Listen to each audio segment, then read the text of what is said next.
1 2 test test. Check 1 2. Check 1 2. Check. Test.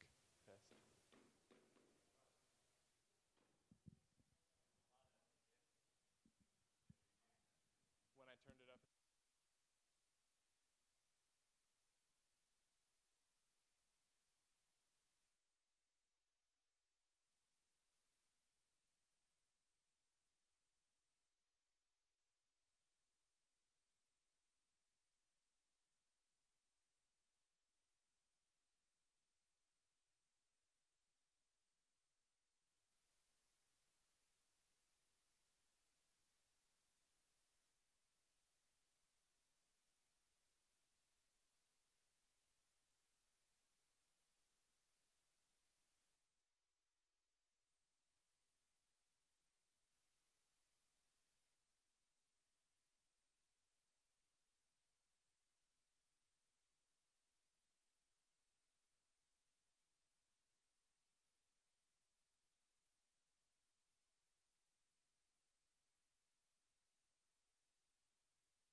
Hey, check. Checking audio check. Hey, hey. Making sure levels are good. Check. Hey, hey.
Hello. Hi, everybody. Good morning. We're about to begin, so please asking everyone to make your way to a table and take your seat. We're not expecting a fire alarm today, so if you do hear a fire alarm, please make your way outside. Thank you.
Okay, good morning.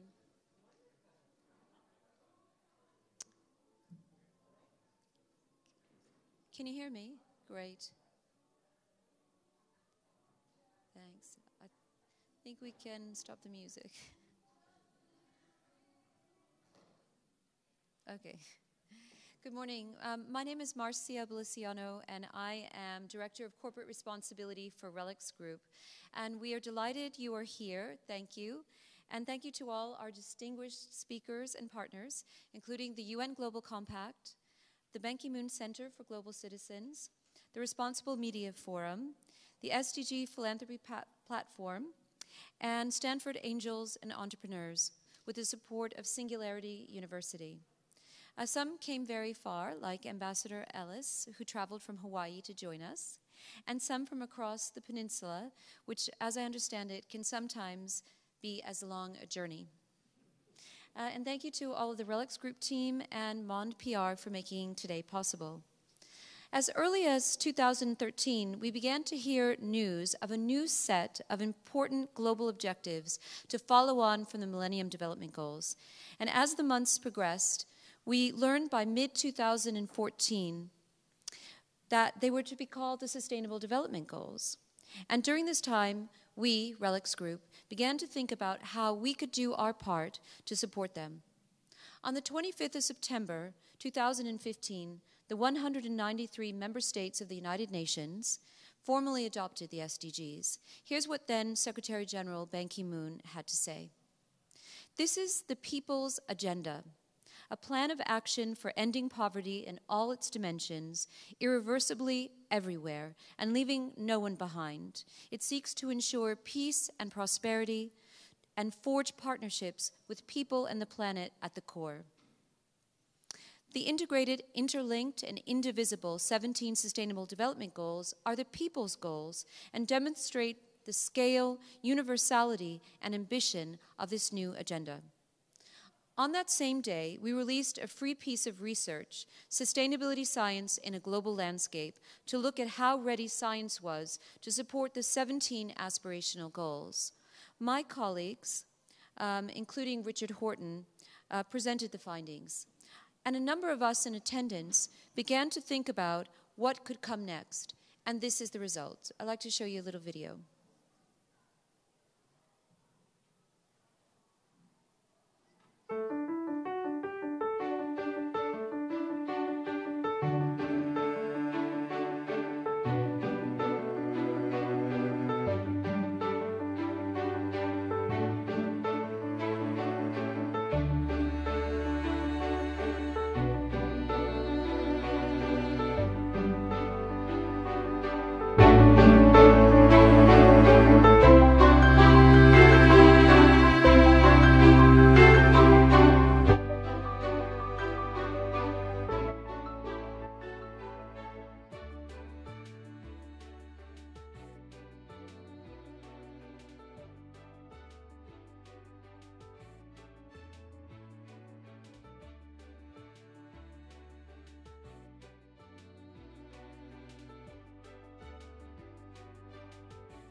So last year, at our first SDG Inspiration Day in London, we launched the SDG resource. As you've seen, it's a free tool for the world, curating content from across our business in science, law, business, events, and more, and increasingly incorporating partner content from the United Nations, including the UN Global Compact on the site. You can search by keyword and by content type and get up-to-the-minute news on the SDG, a feature that is being enhanced as we speak. A key theme of last year's SDG Inspiration Day, which convened a group of interested stakeholders representing government, industry, and civil society, including academia, was the role for technology in advancing the SDGs. We thought this deserved greater exploration, and there was no better place to hold this conversation today than in Silicon Valley.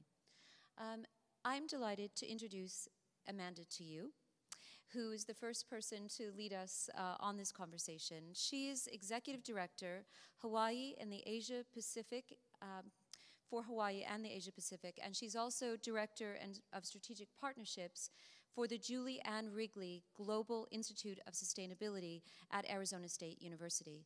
She is an adjunct senior fellow at the East-West Center, where from 2016 to 2018, she served as special advisor for international programs and partnerships in the Office of the President on secondment from the New Zealand Foreign Ministry. Until February 2016, she was New Zealand's head of mission and ambassador to the United Nations in Geneva, and the Prime Minister's special envoy to Francophone Africa. From 2010, she was Deputy Secretary for International Development, managing an annual budget for New Zealand's aid program of over $0.6 billion. Prior to this, Ms.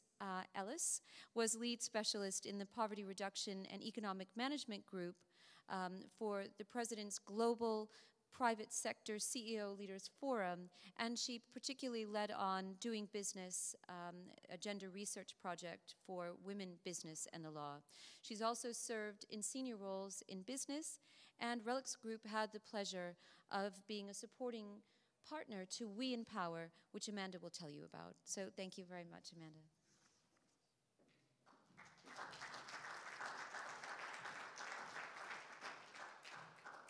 Aloha, everybody. Greetings from Hawaii.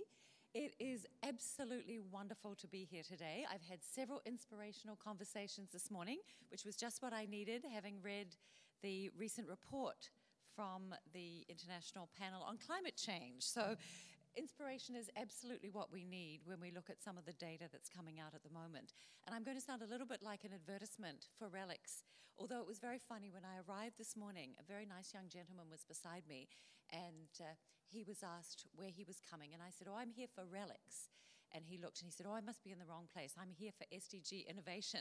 So the old lady was here for ancient RELX. Goals, as the economist said, perhaps something for everyone is too much of everything for anyone. But I think it, as Marcia said, these are the people's goals, and the fact that there was a bottom-up process this time in actually designing the 17 SDGs means that we do have a wonderful opportunity now to see how we can make these interlinkages.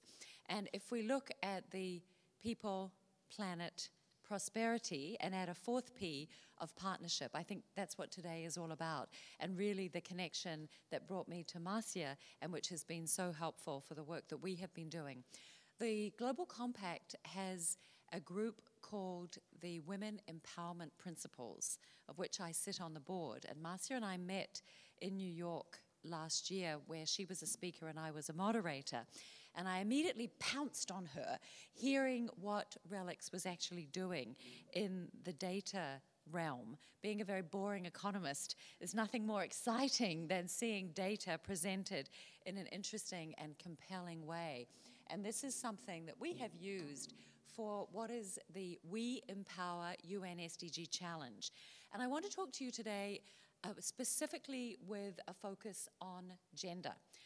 Partly because there is a diversity dividend, and those of you who like numbers like me, Peterson Group did a recent study, longitudinal study across 22,000 companies, showed that there's a 6% higher return on investment where you have more women in senior management. And I guess it's sort of a no-brainer. If you have diversity around the table, you're going to make better decisions. As Marcia said, better data, better decisions. So I want to focus very much on the fact we're here in Silicon Valley where women get some 4 to 6% of the tech money going, and yet there are some brilliant ideas coming out. So I'm wanting to privilege that and give you a little taste of some of the fantastic innovations that I have learned about through focusing on women over the last year. So the competition here is Women Entrepreneurs. So WE stands for Women Entrepreneurs. And the UN SDG Challenge was a global competition for women entrepreneurs with at least $100,000 in turnover who are supporting the Sustainable Development Goals through their business. Why did we do this? Because we wanted to show that women are not just victims, which is the story that we usually hear in development, but are actually agents of change who are coming up with fantastic ideas and very practical implementation on the ground to meet the SDG goals and to help transform our societies. Second of all, we wanted to ignite change, and we have a very diverse range of partnerships, so I'll talk a little about that later. But to highlight 3 of the women winners. So on the far right-hand side, Hadil from Jordan specifically focuses on STEM education in something called the Alchemist Lab. And she has trained 25,000 kids between 5 and 15, focus on girls, and she is now looking to expand that. She has gone into refugee camps, and so if anyone's interested in partnering on any of these, please come and see me afterwards. But a fantastic initiative to see how you can actually begin to transform through education. In the middle, from northern Nigeria, which is Boko Haram territory, as you will know, we have Habiba. And she grew up in a very poor family, having to cook over open fires with kerosene lamps so that the family could make money. And as she grew up, she started hearing that, in fact, some of the health problems that the family had, they all had respiratory issues and eye problems, could be related to this. So she went and learned a little more about it and was horrified to find out that an hour of cooking over an open fire with kerosene lamps was equivalent to smoking 2 packs of cigarettes. And so she said, I've got to find a way out of this. And through a series of fortuitous encounters and sheer grit, she now runs a solar business. It's a last mile solar business where she helps other women like her become entrepreneurs. First of all, started selling solar lamps, but now does microgrids as well. And she has reached now 5,000 families. And over on the far left, Shimrit, who won the category Western Europe and Other, is from Israel. And she's a marine biologist who was so concerned about climate change that she developed a seawall made from a concrete that is a carbon sink. And for those of you who know about emissions, 4 to 6% of global emissions come from concrete manufacture. But what is interesting is that this proprietary technology, which you can see here, actually helps attract crustaceans so that these seawalls become not only a carbon sink because of the material that she's putting into them, but they also become, she doesn't like me using the term artificial coral reef, because for those of you in the business, that has specific connotations, but it basically helps to create another environment in this time of acidic seas and global warming where crustaceans can find a home and grow. So this was wonderful to find this kind of innovation through the competition. And thank you again, RELX. The women gave us the feedback that in filling out their answers on how they were promoting the SDGs, being able to use the material on the RELX website was just such a wonderful experience. So Marcia and I have just been in New York, and we had a couple of exciting things we wanted to tell you about. One was a pitch night with an entrepreneur called Deanne von Furstenberg. Some of you will know her as the inventor of the wrap dress. But she offered to give $20,000 to one winner, who was actually Habiba. People's choice. But she was so impressed, she said, oh my goodness, I'm quadrupling this. I'm giving 40,000 to her, and I'm giving 10 to everybody else. And then she wrote to us saying, we need to do this again. This shouldn't just be a one-off competition. We want to replicate it. The event that we had at the UN, when we arrived, we were all a little taken aback because this was the one event that the UN Secretary General chose to keynote. We had the President of the World Bank, the new High Commissioner for Human Rights, and half of the women presidents of the world. So this just goes to show what interest there is at the moment in innovation and women's empowerment. So I think this is something that we can really capitalize on. So I have a couple of my brilliant colleagues here from ASU. I'm very new at ASU, but please wave up the back. And I am going to showcase some technologies that I have learnt about since I have been there. This first one is designed by a professor in the engineering school. Over 3 billion people still do not have access to the internet. And so Professor Laura Hossman said, how can I get my students together on weekends, they all go in on a Saturday, and build a basic Raspberry Pi that can act as a hotspot, so don't need electricity, don't need internet, but can act as a hotspot with solar power and take that to remote communities. So she wrote to me last week from Comoros, which I only happen to know about because I was the Prime Minister's special envoy there off the coast of Africa. And they're also in the Solomon Islands and in Vanuatu, helping women and youth in schools to access sustainability education. And one of the exciting things about ASU is that every single student out of the 113,000 that graduate with a sustainability competency. So this is another wonderful piece of technology which shows that you can actually go back to the future. So if you see on the left-hand side, the problem space is this invasive species or vine that is a real problem in Nepal. And working with local women, Professor Netra Chetri has designed a biochar facility which can have two outcomes, either green charcoal, which provides clean, low-cost energy, or actually a soil enhancer, which helps to replete depleted soils. And this is being used by local women at the community level. So for me, ASU is this incredible treasure trove. And previously when I ran the development agency for New Zealand and was lead specialist at the World Bank, I really had not understood how important the role of academia and innovation is in finding solutions. And a few of you are looking at me blankly going, oh my goodness, you know, where's she been?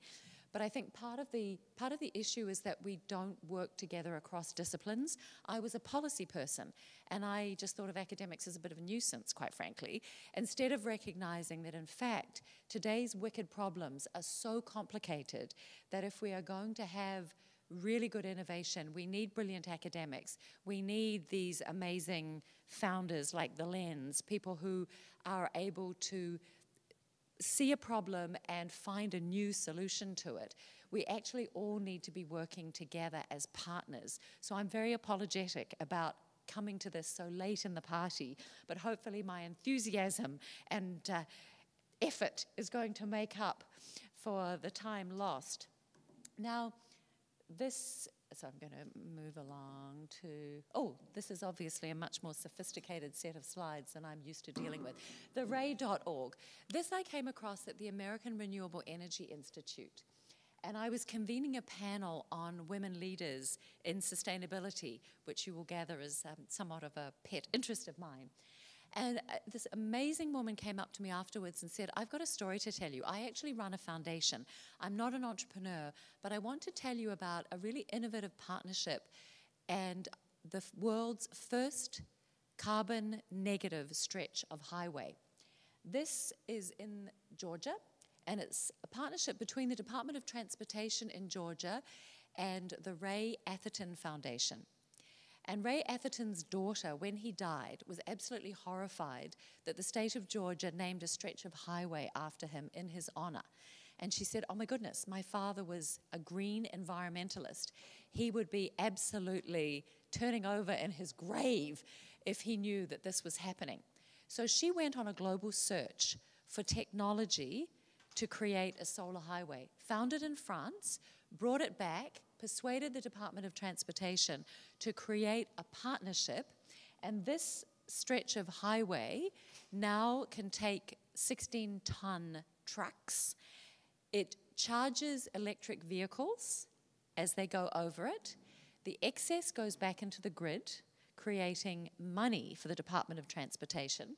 And along the way, they discovered that the verges, which were grass and the DOT was having to pay to water and mow, could in fact be replaced by a carbon sequestering plant called Kwanzaa, which has sort of 20 feet deep roots.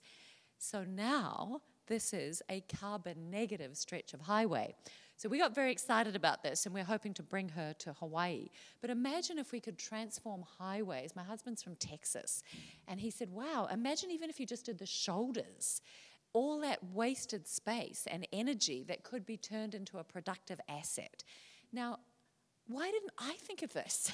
So it is wonderful to see the kinds of innovative ideas that are coming up. How do we, through partnerships, take these amazing ideas and go to scale? Hawaii. I am blessed to now be living in Hawaii, where I was on secondment from the New Zealand Foreign Ministry after our stint on the Security Council. And it was so exciting that I've retired and I am now working for the Julianne Wrigley Global Institute of Sustainability at Arizona State University.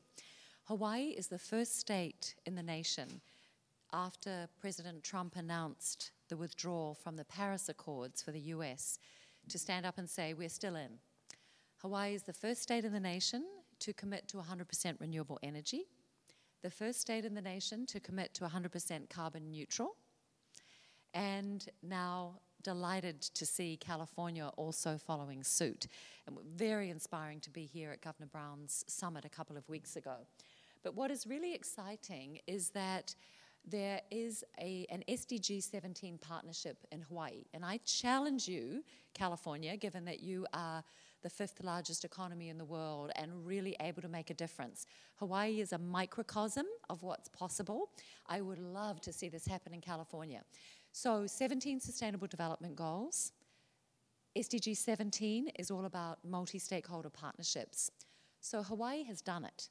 There is the governor and the 4 mayors who have joined together with all of the major CEOs, including the utility, Hawaiian Airlines, Matchin Shipping, etc., and all of the major civil society players.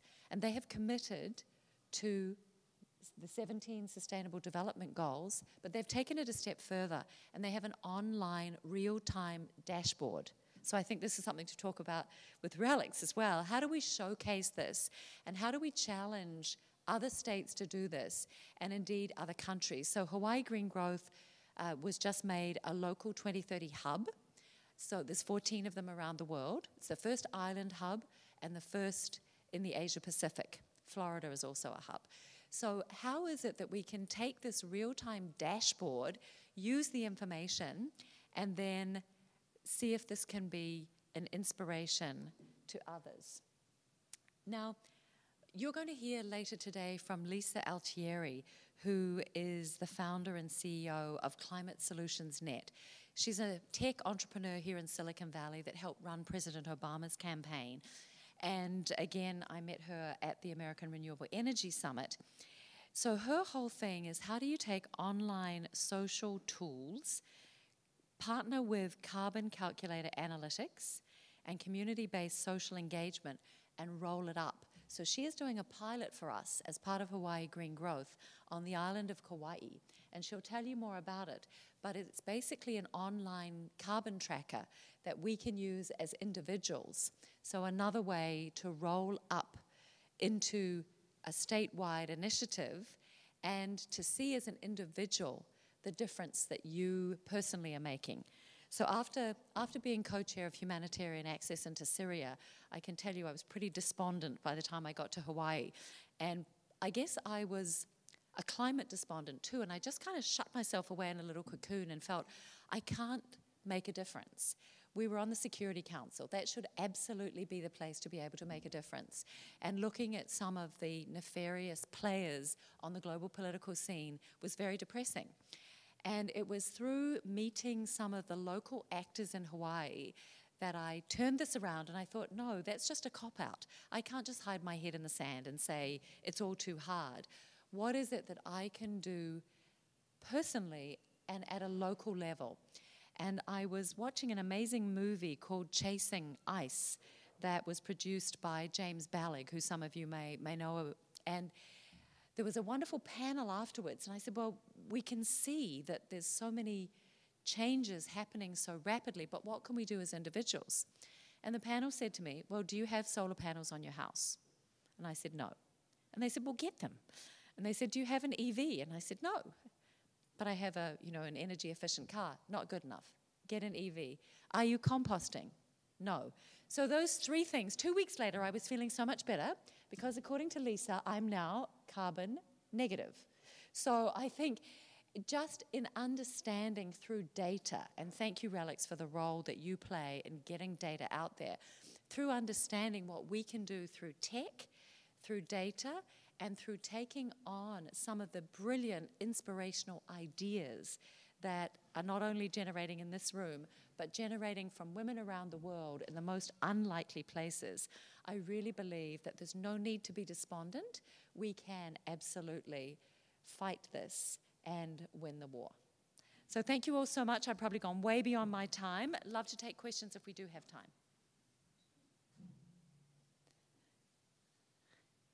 Comments, questions, yes. Yes. Is there a roving mic, or can I give you a mic?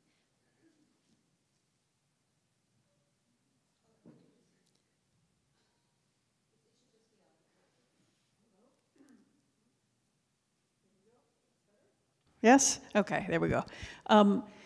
So from where you sit, which is outside of Silicon Valley, when you look at the world, because I can tell you do global surveying, yeah?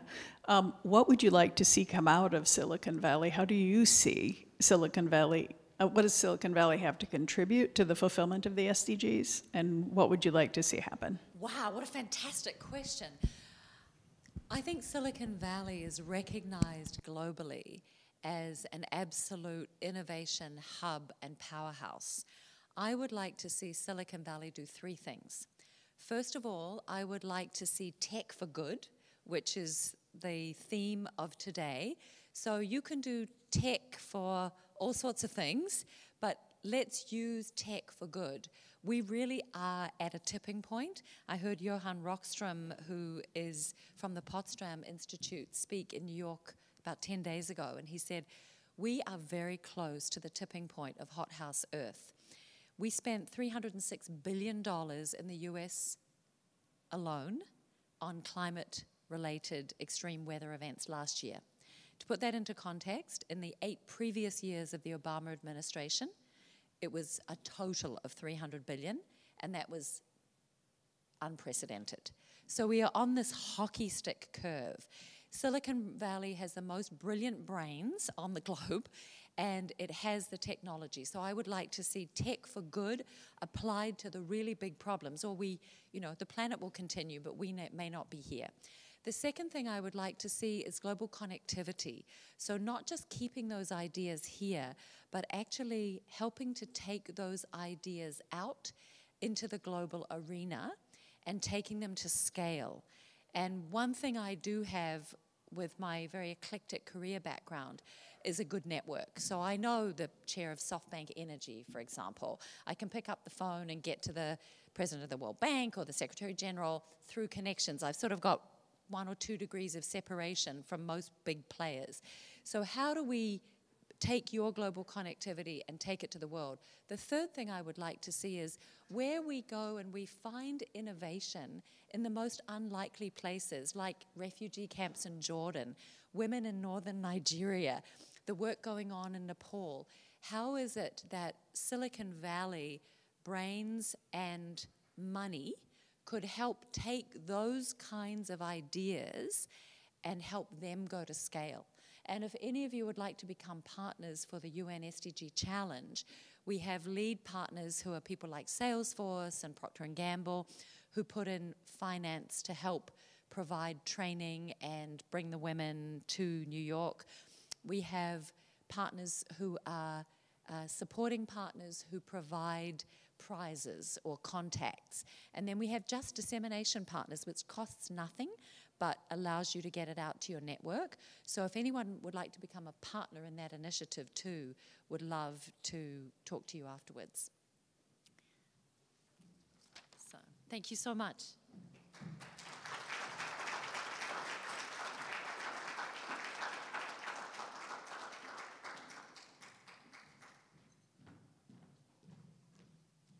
Thank you, Amanda. If today is meant to be an inspiration day, Amanda, you do that for us by inspiring us not only what working through our networks can do to achieve scale, but also what we as individuals can do. Just wanted to share a little bit of housekeeping. I see some people escaping through our wall. Actually, there's an opening behind and a door, which will be easier for you to exit, and the restrooms are out to the left. There are exit signs, including here, if we needed to leave quickly. I wanted to say how fortunate we are to have all of you here, and a word about what we hope to achieve. So Amanda was talking about using our networks, and at RELX Group, we feel that we have a kind of convening power to bring colleagues together. So we have represented in this room individuals who are angels, investors, tech startups, government, NGOs, and just interested citizens. So I think it's a great opportunity to make contacts today that could be used to help scale things that you're doing or things that you might wish to do. Singularity University, we were very much in awe of in terms of the impact and matching academia and good ideas. And we were introduced to Dr. Nicholas Hahn, Nick, who is chair of Singularity's Global Grand Challenges. And I need to tell you a little bit about his background. It's so impressive. I'd be here for a very long time. But he has worked at the intersection of science, tech, social challenges, and innovation for the last 25 years.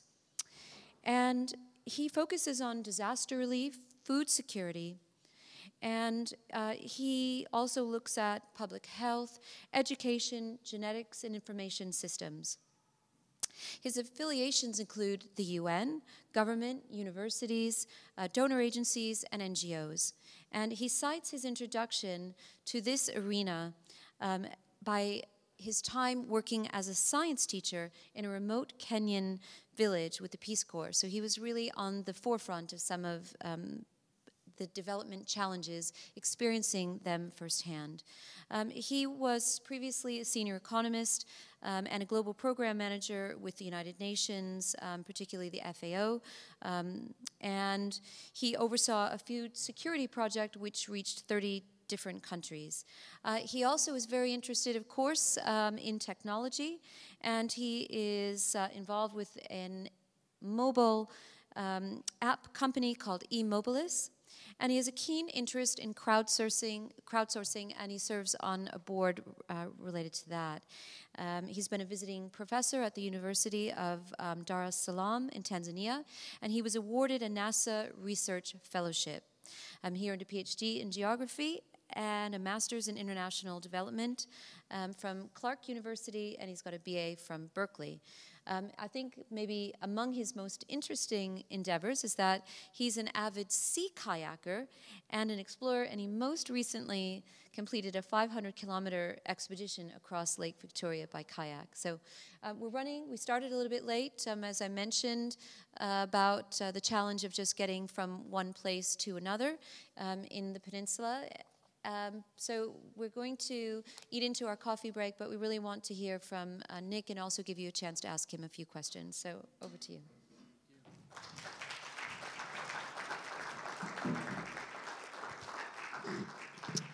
All right, good morning, everyone. Can you hear me okay? All right, Amanda, thank you for that wonderful discussion. I'm a new New Zealander myself, having been awarded the Edmund Hillary Fellowship, so we'll talk more later on.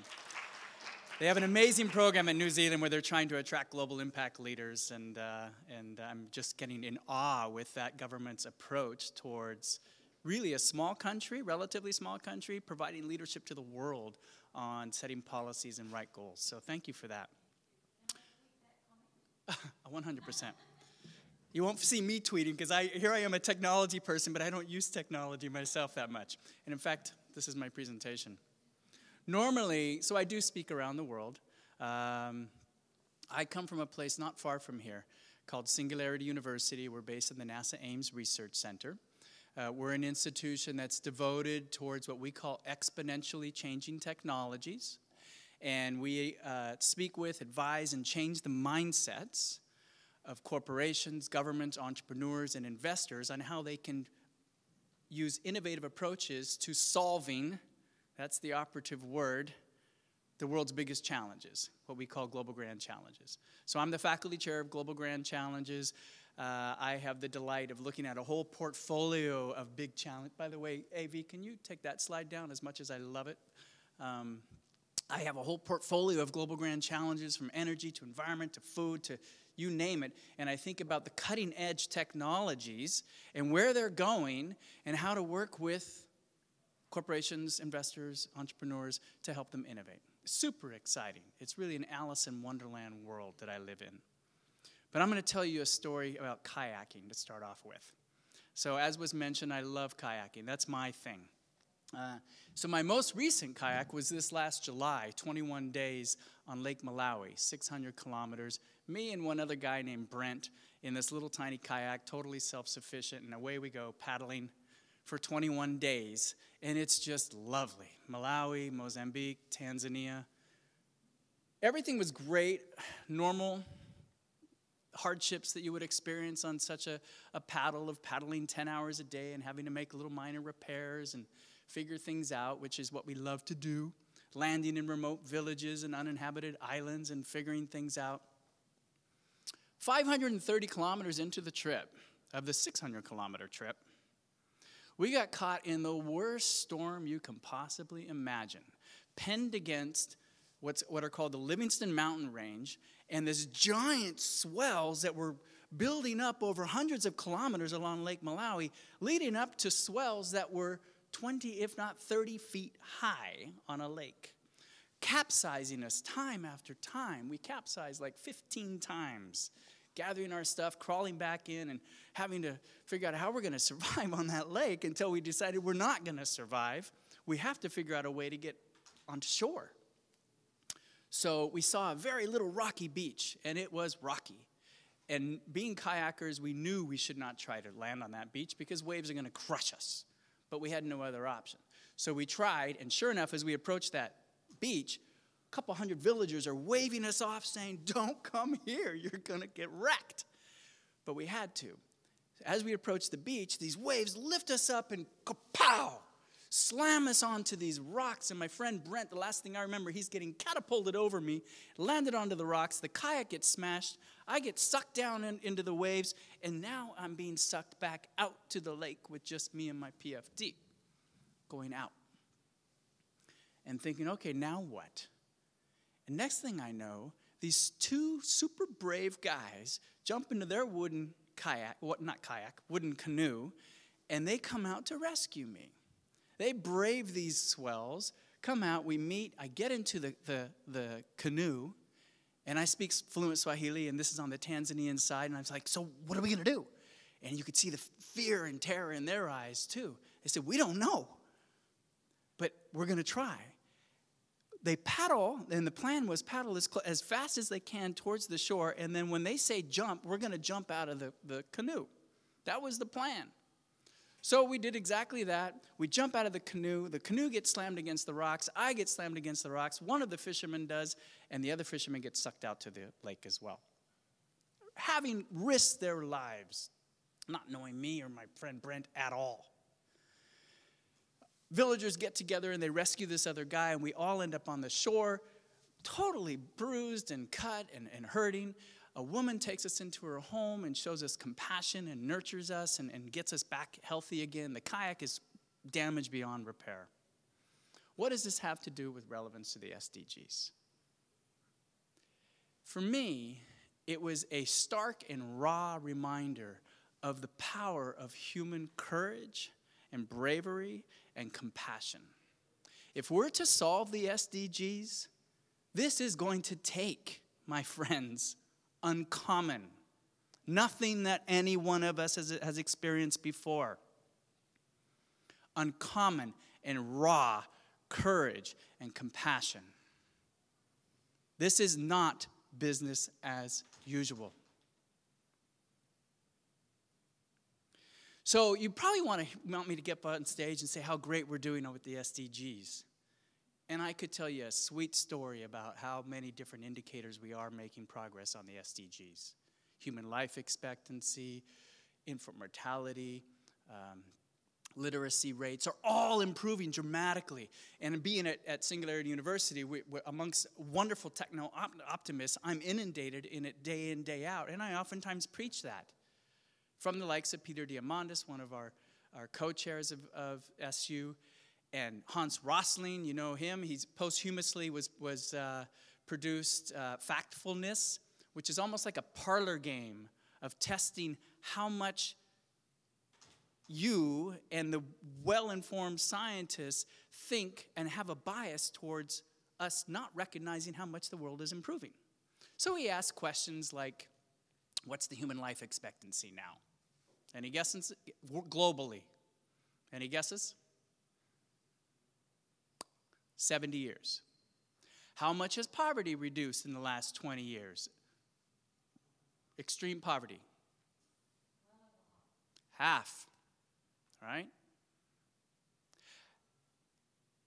A 30-year-old man in the world, on average, has attended school for 10 years of his life. How many years of school has a 30-year-old woman attended in her life, globally? 9. We're making tremendous progress in the world.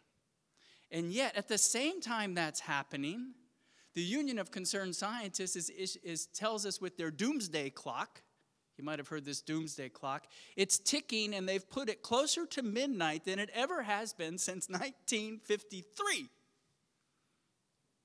because of instability around nuclear war and climate change.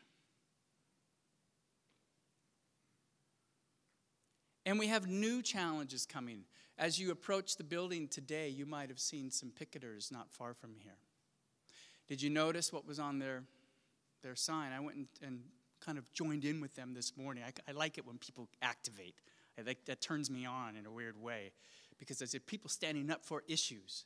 But one of their placards says, one job should be enough. And I'm thinking to myself, and this says nothing in a patrilineal way to that group of people.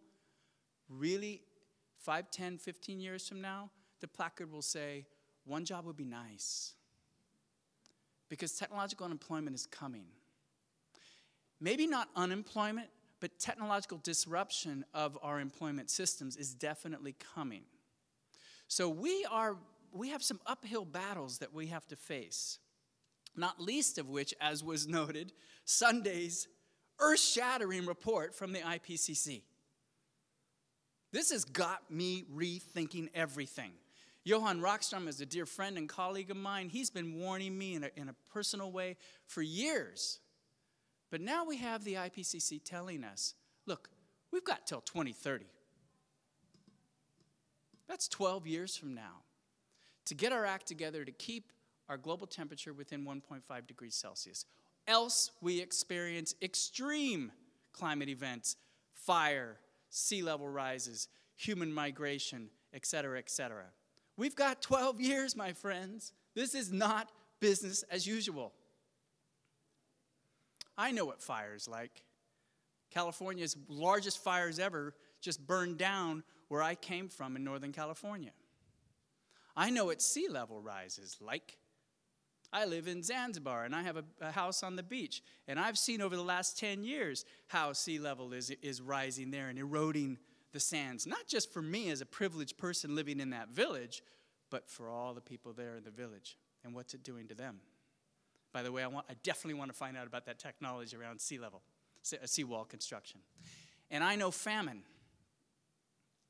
Unfortunately, I've seen famine up close and personal. I'm the person who's actually created the global standard for classifying famines in the world, and I'm on a 4-person committee that makes the call as to whether or not a country is in famine. So not only do I look at that statistically, but I go to these places and I see people dying to death. Dying to death. Dying from starvation. And now the IPCC is telling me that by 2030, if we don't get our act together as a world, we're going to see this more fires, more sea level rise, more famine, et cetera, costing in the order of dozens of trillions of dollars. This is not business as usual.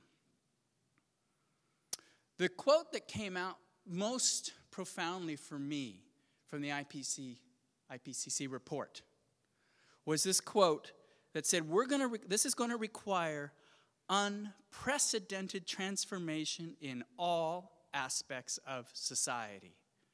Whoa. These are scientists from around the world landing on that statement.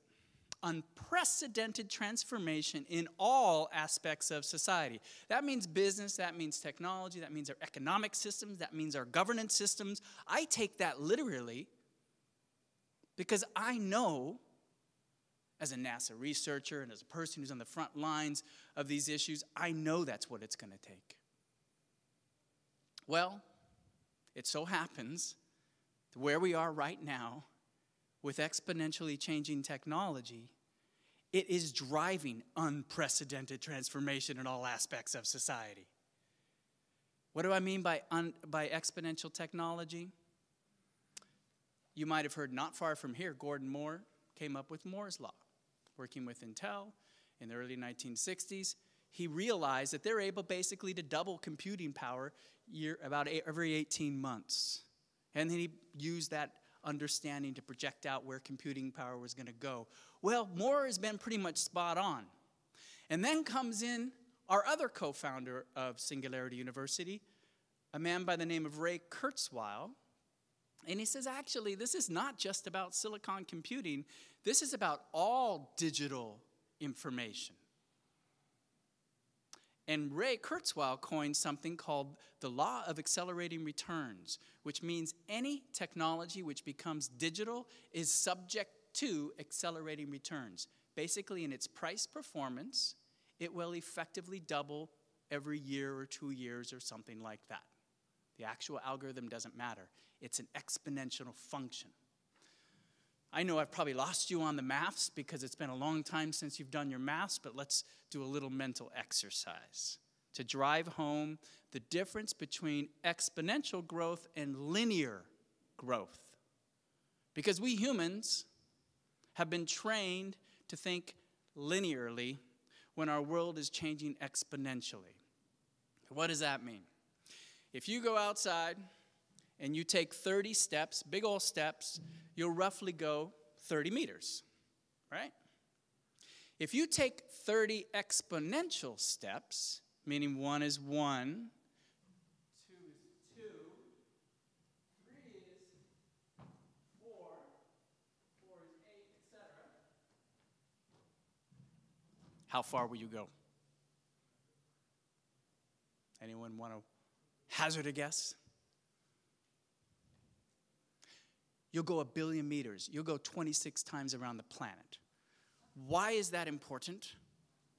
I've told you, we humans, even futurists, even experts who think about these things, are programmed internally to think linearly.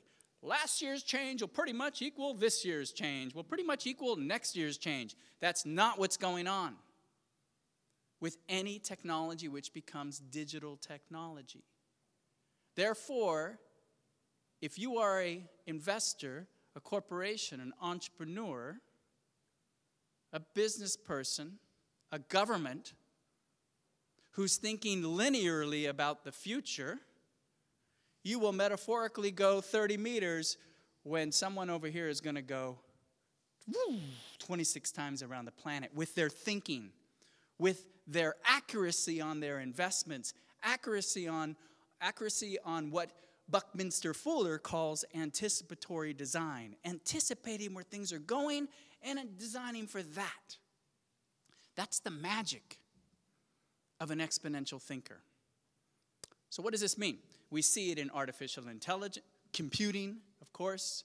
You're computing what's in your phone is as powerful as anything that was on a supercomputer in the past.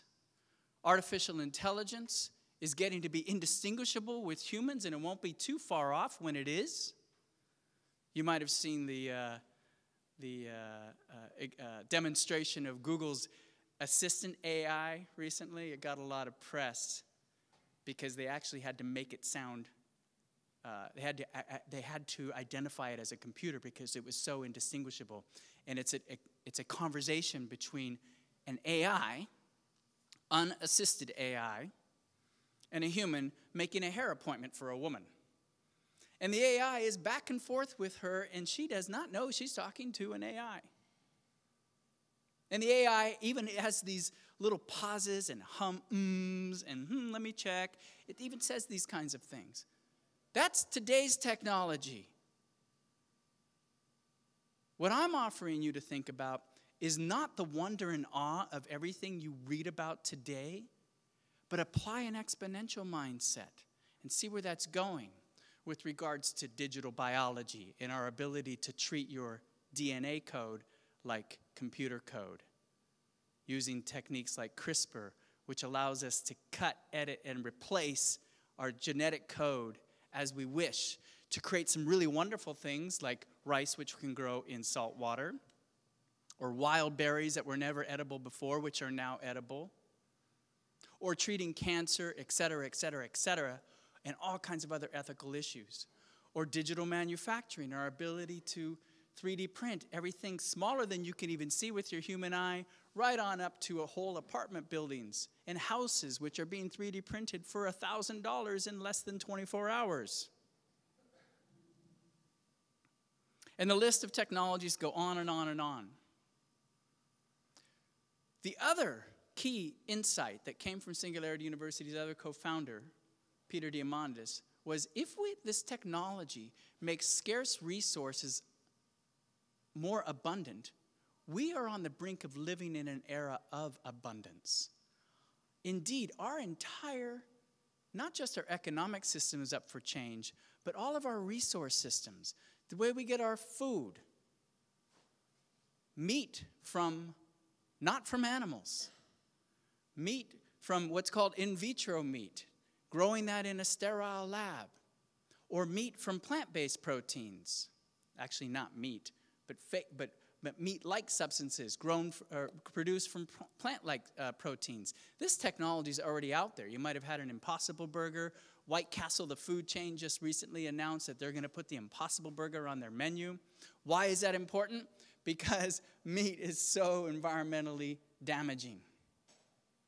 Leave alone propagating disease, leave alone killing billions and billions of sentient beings every year. I say that as a meat eater. I'm not getting on a high horse, but I know that it needs transformation. To our learning systems, X-Prize just finished doing a X-Prize competition in Tanzania where the challenge was to have an AI teach illiterate, ill-numerate children how to read and do maths without the aid of a human within 1 year. And they succeeded to great meeting their own metrics. So what happens when a child anywhere on the planet has access to a smart device, which they will, has access to the internet, which they will? In the next few years, billions of new people are going to be coming online. He or she can get access to education, not necessarily from a teacher who has to be trained 5 to 7 years and doesn't show up in class. I know that because I used to be a teacher and I know what happens. I showed up for class all the time in this Kenya rural village where I taught as a Peace Corps volunteer. But now that child can get expert, personalized learning. What happens with healthcare when you can get personalized diagnostics? What happens with shelter when we can build homes for less than $1,000 in less than 24 hours? We are on the brink of an era of abundance. In fact, I would say that we are in an innovation boom time. Any of you from California? I'm from California. The gold rush massively transformed this area with this idea that here are all these riches to be had. The riches to be had now are innovation and solving the world's biggest challenges. We are truly in a boom time. For investors, the Council on Foreign Relations estimates that by the year 2030, to solve the SDGs, it will require an investment of new money of $100 trillion. I said T. $100 trillion. That comes from the UN Council on Foreign Relations. So if you're an investor, this is boom town. If you're a government, this is boom time. Because not only do governments have the opportunity to make services much more efficient, but governments have nations and governments have an opportunity to completely transform themselves. So you might have heard recently, Switzerland declared themselves Crypto Valley, open for business if you want to be a blockchain company.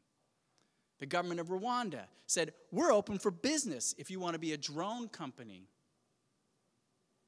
So countries are now going to be competing for investment and for thought leadership. It's a whole new game going on.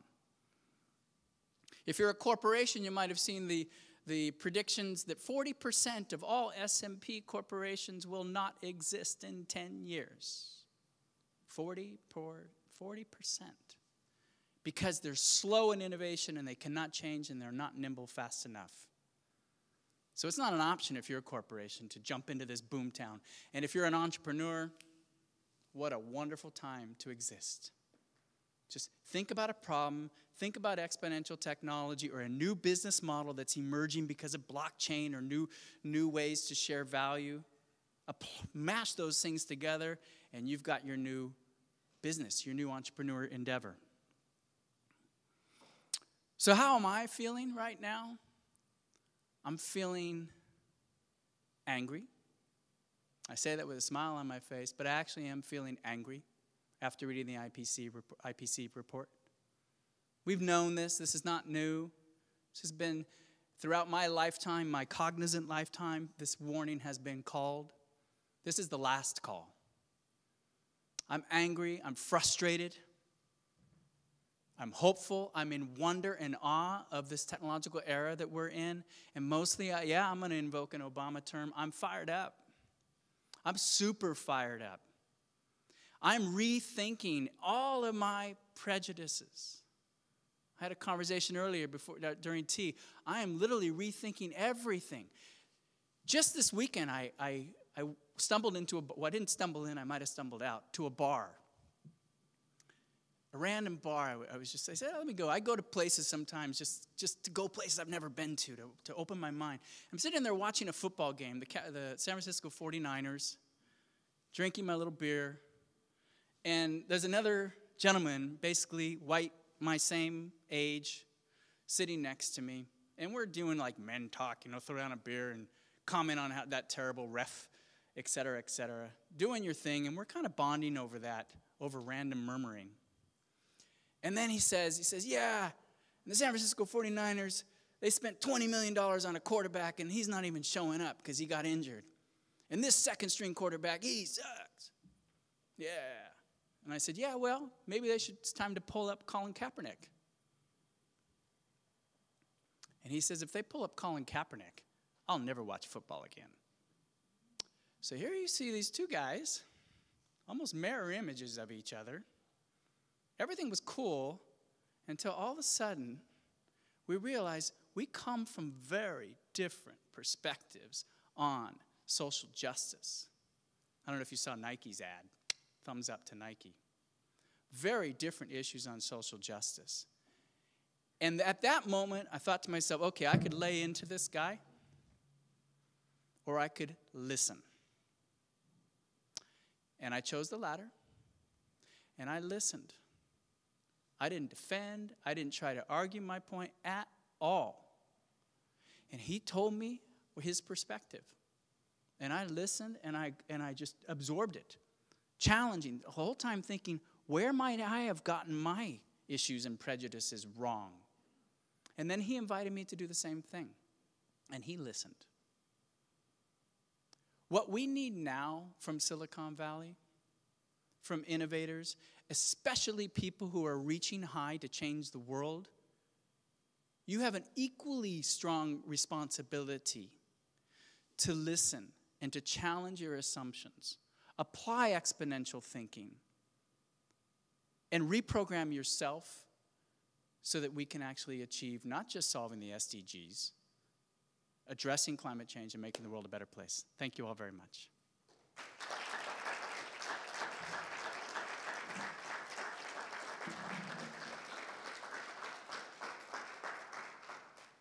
All right, so you heard me rant. Let me hear y'all rant.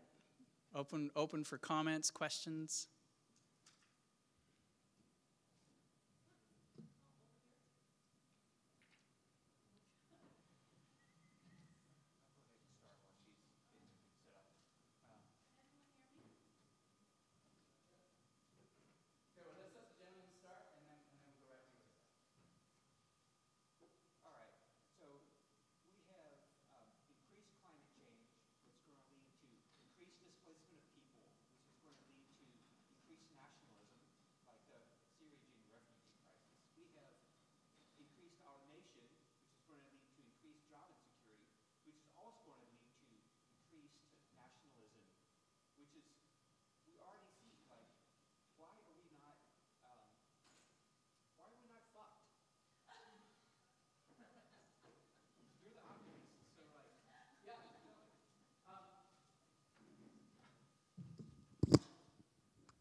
This is why I'm angry and I'm frustrated and I'm concerned.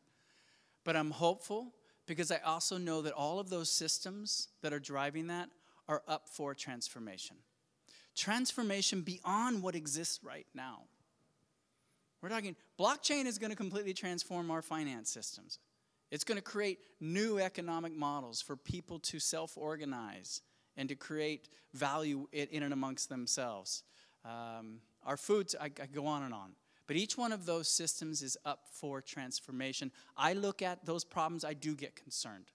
And I spend time literally in the field experiencing that firsthand. I know what the sounds are like. I know what the smells are like. I know what the misery is like. So I'm not some techno-optimist, high-flying in the sky. I'm applying logic, and the logic here is how exponentially changing technology is radically going to transform everything. So the challenge for all of us who are concerned about these problems is we have to think about, in your particular domain, whatever that is, for you to anticipate those changing technologies and apply them and invest them, etc. Because otherwise we are effed. I'm concerned. Yes?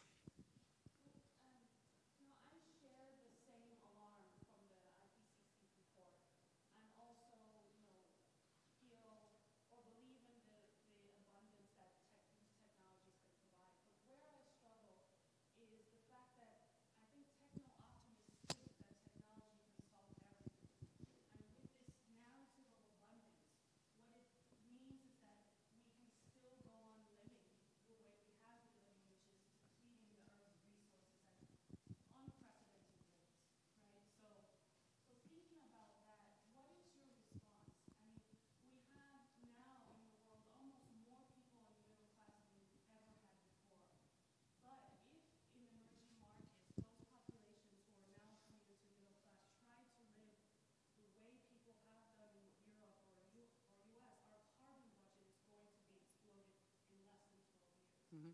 So how do you balance this, this idea or the narrative of abundance with the reality that we do need to radically change the way we live in order to accommodate the growing population?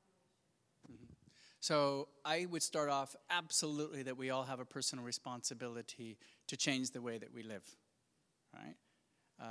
I'm looking forward to the session on that particular approach myself. So I don't want to take anything away from that. But at the same time, just thinking about energy. In 1 hour, the amount of energy that hits our planet from our sun is enough to power humanity's entire needs for an entire year. In 1 hour. And this doesn't take up a whole lot of space on planet Earth. If I showed you one of the graphs one of the pictures I normally show in a presentation. It's little tiny spots in selected parts with solar energy. Just 1 hour of the sun's energy. Leave alone all the other innovations with wind and, yes, nuclear and algae and whatnot. So when I put that lens on, we can radically change our energy systems to be able to achieve zero carbon energy production for our needs and many, many, many times over. When I put an exponential technology lens on our food systems are incredibly wasteful. And we all know, and you've heard this before, we grow enough food to feed everyone on this planet, more than enough food, but we don't because of our political, economic systems the way they are, and we waste something like 1/3 of our food as it is. I already mentioned the meat industry is ripe for disruption. Do you think the meat industry, and I talk to people in the meat industry, so I can say this, do you think people in the meat industry realize how radically they're going to be disrupted in the next 10, 15 years? They don't. They're the equivalent of what we call the Kodak moment. The Kodak invented the digital camera. A guy named Steve Sasson walked into the board of directors with this giant box, ugly-looking thing and plopped it down and said, "This is the future of photography." And the board of directors, being all smarty that they are, said, "No, that thing's too big. It costs too much. It's tens of thousands of dollars, and the pixel resolution is terrible. And anyways, we're in the paper cleaning business." Well, what happened to Kodak? Boom. Next to bankruptcy. At the same time that new startups came up like Instagram and get these billion-dollar valuations within a year because they applied exponential technology. Our water systems are up for transformation. We live on a blue planet. Just happens to be saline water, and the price and energy requirement to desalinate our water is going down tremendously, leave alone being able to extract water from our atmosphere. MIT came up with a material using nanotechnology, which is hyper-absorbent.